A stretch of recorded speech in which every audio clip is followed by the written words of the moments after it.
அரசு பள்ளி வகுப்பறையில ஒரு பெண்ணுடன் தகாத செயல்ல ஈடுபட்ட நபரை முன்னாள் மாணவர்கள் கையும் களவுமா பிடிச்சிருக்க வீடியோ தான் இப்போ வெளியாகி அதிர்ச்சியை ஏற்படுத்தி இருக்கு.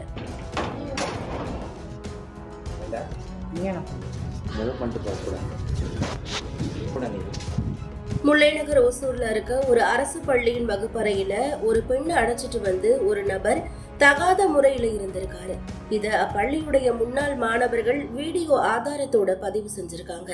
கிளாஸ் ரூம்ல ஒரு பொண்ணு கூட நீங்க இப்படி இருக்கலாமான்னு மாணவர்கள் கேட்டதுக்கு, அதெல்லாம் நீ ஏன் கேக்குற, ஸ்கூலோட மொத்த சாவியும் என்கிட்ட தான் இருக்கு, நான் என்ன வேணாலும் பண்ணுவேன், நாளைக்கு நானே ஒத்துக்கிட்டாலும் என்னை யாராலையும் ஒன்னும் பண்ண முடியாது போடான்னு அந்த நபர் திமிரா பேசி இருக்காரு. நாளைக்கு ஆமா அப்படின்னு சொல்லிட்டு ஒத்துக்கிட்டாலும் யாரும் என்ன எதுவும் பண்ண முடியாது. ஸ்கூல் சாவியை மொத்தமா என்கிட்ட தான் இருக்கு கூட வர்றா ஆபீஸ் சாவி முதல் கொஞ்சம் எல்லாமே என்கிட்ட. மாணவர்கள் வீடியோ எடுத்த நிலையில அந்த பெண் தலை தெறிக்க ஓடி இருக்காங்க.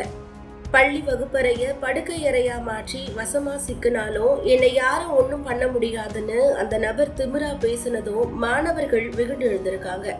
யாரும் ஒன்னும் பண்ண முடியாதா, ஸ்கூல் உங்க அப்பனுதா எங்க அப்பனுதா, ஸ்கூல் படிக்கிறதுக்கு தான், இது என்ன ஸ்கூலா இல்ல லாட்ஜான்னு மாணவர்கள் கொதித்தெழுந்து கேள்வி கேட்க அந்த நபர் அப்படியே பேச்ச மாத்திருக்காரு. தம்பி, தப்பு என் மேலதான்ப்பா, ஸ்கூல்ல ஹவுஸ் கீப்பிங் வேலை செய்ய தான் நாங்க வந்தோம், வேற எந்த தப்பும் பண்ணலன்னு அப்படியே பிளேட்டை மாத்தி போட்டிருக்காரு. தவறு செஞ்சுட்டு இவ்வளவு தைரியமா பேசுற அந்த நபர் யாருன்னு பார்க்கும் போது பள்ளி மேலாண்மை குழு தலைவியான உமாவுடைய கணவர் உமேஷ் தான் அந்த நபர்னு தெரிய வந்திருக்கு. இவர் ஒரு தொழிற்சாலை நடத்திட்டு வராராம். உடன் வந்த அந்த பெண் தொழிற்சாலையில வேலை செஞ்சுட்டு வந்த பெண்ணுன்னு தெரிய வந்திருக்கு.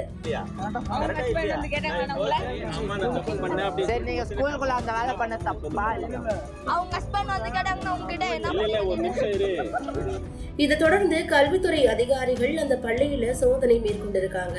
மேலும் அந்த பள்ளியுடைய தலைமை ஆசிரியர் மற்றும் அந்த நபருடைய மனைவியும் கல்வி மேலாண்மை குழு தலைவருமான உமா கிட்டையும் விசாரணை நடத்தியிருக்காங்க. அப்போ அவங்க ஹவுஸ் கீப்பிங் வேலைக்காக தான் அந்த பெண்ணை என்னுடைய கணவர் அழைச்சிட்டு வந்தாரு, என்னுடைய கணவர் அப்படிப்பட்ட ஆள் இல்லைன்னு சொல்லியிருக்காங்க. தொடர்ந்து உமேஷ் மற்றும் அவர் உடன் அழைச்சிட்டு வந்த அந்த பெண்கிட்டையும் விசாரணை நடத்திட்டு இருக்காங்க. முழுமையான விசாரணைக்கு பிறகுதான் அனைத்து உண்மைகளும் வெளிவரும்.